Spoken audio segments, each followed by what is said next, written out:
Caitlin Clark or Angel Reese? Caitlin Clark. Why? Angel Reese is just like ratchet. From the interviews I've seen, I don't watch women's basketball, so Why? I just can't be bothered. It's not that interesting. What if I told you that the biggest battle in women's basketball right now isn't happening under the bright arena lights, but in a courtroom where careers, reputations, and millions of dollars are on the line? That the future of two of the sport's biggest names, Caitlin Clark and Angel Reese, comes down not to who can sink the most threes, but who can win the war of perception, sponsorships, and branding. Most fans tune into the WNBA thinking it's all about the game, about what happens between the lines. But the reality? The stakes are much higher than the scoreboard. This isn't just a sports rivalry. It's the clash of two empires, one rising and one crumbling, with the whole world watching. You clicked on this video because you've already heard the headlines. Angel Reese, once dubbed the... It all started from the national championship game, and I've been dealing with this for 2 years now. And understanding, negative things have probably been said about me, but honestly, I'll take that because look where women's basketball is. People are talking about women's basketball, but you never would think that we'd be talking about women's basketball. People are pulling up to games. We got celebrities coming to games, sold out arenas, just because of one single game. And just looking at that, I'll take that role. I'll take the bad guy role, and I'll continue to take that on and be that for my teammates. And if I want to be that, and I know I'll go down in history, I'll look back in 20 years and be like, yeah, the reason why we watching women's basketball is not just because of one person. It's because of me, too, and I want y'all to realize that. That's jealousy and envy and delusion, all mixed together. Angel Reese has done a couple of nice things, added some femininity to the way these women dress. Great. No one's tuning in to watch Angel Reese play basketball. She's not that skilled. She's not that good. She's an energy player. She gets rebounds. She gets puts back. But no one's tuning in to watch Angel Reese. It's just not happening. She's not Michael Jordan. She's not Magic Johnson. She's not Larry Bird. She's someone that taunted Caitlin Clark on a big stage. Those are the facts.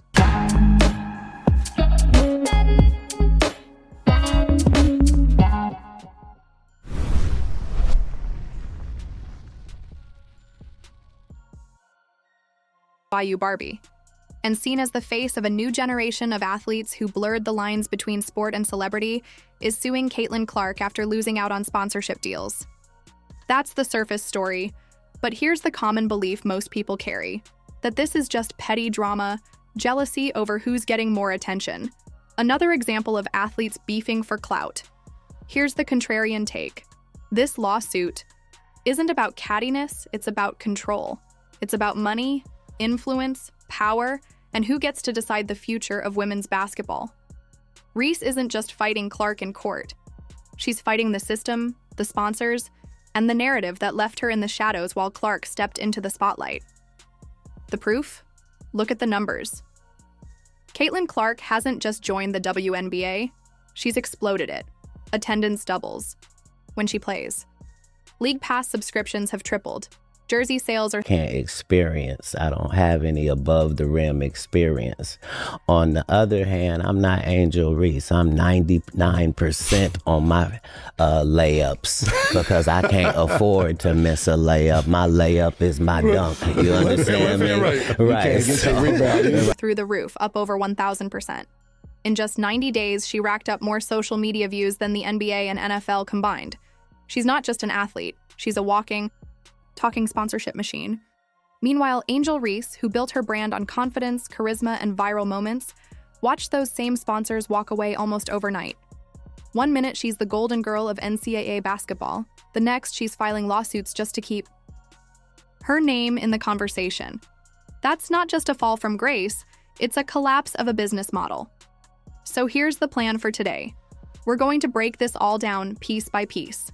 We'll start with the second best point, the turning moment when The disparity between Caitlin Clark and Angel Reese, we've established that Angel Reese is Caitlin Clark's Bill Laimbeer. Caitlin is Jordan, Angel Reese is Bill Laimbeer. She is relevant for the reason that Kelsey Plum got in the news recently because she has attached herself so intimately to Caitlin Clark, going all the way back to when she pointed at the ring finger at LSU and became a villain, and then has denied that she was a villain while continuing to act villainous throughout much of her young pro career. Now, Caitlin Clark comes into your town and fills your building in a way that you can't fill it. Cube stepped in and put Caitlin Clark on a whole new level with a single $5 million offer. Then we'll move to the best point, the numbers and market forces that prove why Clark is untouchable and why Reese feels she has no choice but to fight in court. From there, we'll unpack the rest. The sponsorship exodus, the double standards, and how these two women are perceived, and the emotional war playing out across fan bases online. And along the way, I'll show you how this battle isn't just about basketball. It's about branding, identity, and the brutal reality of modern sports. Let's start with the Ice Cube moment. Picture this. Caitlin Clark is already hot property, dominating headlines, pulling in numbers the WNBA has never seen. But then Ice Cube, of all people, swoops in with an audacious move, offering her $5 million to play in his Big Three league. That's not a contract, that's a coronation. That's Cube saying, this is the one. This is the player who can move mountains, not just basketballs. And just like that, Clark went from breakout rookie to global star. Sponsors saw it, media saw it, fans saw it. She wasn't just good, she was bankable. Now apply this. For Reese, who once thrived off viral moments and a brash persona, this was devastating. If Cube had extended that same offer to her, maybe the narrative changes. But when reporters asked him if Reese was in line for the same deal, his answer was blunt. No, not now, not ever. He didn't. Y'all said it's the player of the year, so I want all the smoke. All the smoke. So who's the best player in the country? To the media or me? I feel like I'm the best player in the country. Wrong again, idiot. Yeah. She's possessed. Yeah. Angel Reese doing a lot of talking for playing like a social worker. How about it? Carter feeds Angel Reese. Can't finish. Players with incredible. Boxes of checks, not my Nikes. What she said. Reese can't get it. Clark, another long three. She's back. Beautiful basketball again. No Breanna Stewart today. Chicago's missed 7 straight. Here's Clark. Wow. You from beyond the logo. And then steps back with the three over Breanna Stewart. Sugarcoat it, didn't leave the door open. Reese, in his words, just didn't have the numbers. Imagine what that feels like. Not losing on the court, but being publicly dismissed as irrelevant to the business side of the game. Framing it this way, Cube's rejection wasn't just a business decision. It was a humiliation. It was a torch. Passed not to Reese, but to Clark. Which brings us to the best point. The numbers that prove Caitlin Clark isn't just the face of the league, she is the league right now. Let's set the context.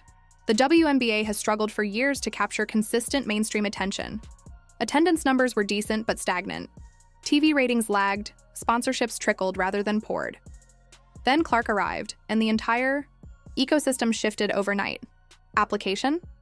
She didn't just bring fans, she transformed casual interest into cultural obsession. When she plays, arenas sell out, jerseys vanish from shelves. People who never cared about women's basketball before suddenly tune in. Framing it, this isn't just a star player.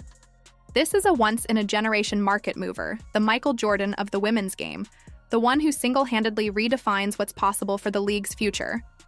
And here's where the lawsuit takes shape. Reese isn't suing because she thinks Clark outplayed her. She's suing because Clark outvalued her. That's the painful truth. In the boardrooms where the real power sits, Reese doesn't stand a chance. The brands don't care about viral taunts or Instagram clout. They care about ROI. And Caitlin Clark delivers. Reese, once the viral queen, is now framed as the risky investment, the volatile persona. That's why her sponsorships dried up. That's why she's in court. She's not just fighting Clark. She's fighting the perception that her brand is no longer worth the money. Rehook here. But don't think this is only about dollars and cents. This is also about double standards, and that's where things get messy. Remember when Angel Reese went viral for her "you can't see me" taunt in college? She was called cocky, disrespectful, dramatic. When Clark does something similar, she's celebrated as fiery, competitive, a warrior. The same actions, Two different narratives. For Reese's fans, that's the smoking gun. To them, this lawsuit is bigger than sponsorships. It's payback. For a system that punished their star while rewarding another for the same behavior. That's why social media exploded when the news dropped. That's why hashtags trended, timelines filled with outrage, and accusations of racism and favoritism flew. Now let's zoom back out. Ice Cube's rejection of Reese wasn't just a personal slight, it was the turning point in a bigger story. Reese built her brand on personality, lashes, nails, confidence, the Bayou Barbie persona. She was the queen of swagger. But when she entered the WNBA, expectations met reality. The hype didn't translate into consistent dominance on the court, and sponsors noticed. Contrast that with Clark, whose steady, reliable performance made her the safer, more lucrative bet. Context: the flashy viral star versus the consistent marketable product. Application: one fizzled in translation, the other soared. Framing: this isn't just sport, this is business Darwinism, the survival of the marketable. And here's the gut punch. Reese isn't wrong to feel robbed. In her eyes, she didn't just lose deals, she lost her place in history. She was supposed to be the one. She was supposed to lead the WNBA into its new era. Instead, she's watching from the sidelines while Clark takes the crown. That's not just painful, it's existential. That's why she's in court. Because when your career is slipping, and the spotlight has shifted for good, you either accept the shadows, or you fight like hell to drag the light back, which brings us full circle. Fans want this to be about basketball. But the reality? This is about branding, money, and the brutal truth that in modern sports, perception is often more valuable than performance. Angel Reese is suing not just for damages, but for relevance. Caitlin Clark doesn't even have to swing back. The numbers are swinging for her. That's the expectation versus reality that defines this whole saga. And as this legal drama unfolds, one thing is clear. Women's basketball is no longer just about what happens on the court. It's about the narratives off it, the brands behind it, and the battles that spill out into courtrooms, boardrooms, and social media feeds. Expect more fireworks, expect more outrage, expect this to drag on far longer than anyone thinks. Because for Reese, this lawsuit isn't just her last stand, it's her only stand. So here's my closing thought. Caitlin Clark has already changed the WNBA forever, and the numbers prove it. Angel Reese, meanwhile, is fighting to prove that she still belongs in the conversation. One has the scoreboard, the sponsors, and the spotlight. The other has a lawsuit. And maybe that's the ultimate lesson for all of us watching. In the brutal business of sports, numbers don't lie, sponsors don't wait, and sometimes the game you think you're playing isn't the game that decides your future. Now, whether you side with Clark, Reese, or just love the drama, one thing's certain, you're going to want to keep watching this unfold. Because if this is what women's basketball looks like now, imagine what it's going to look like in 5 years. And hey, while you're here, stick around with us. We've got more breakdowns coming, more stories that go beyond the headlines. And trust me, you won't want to miss the next one.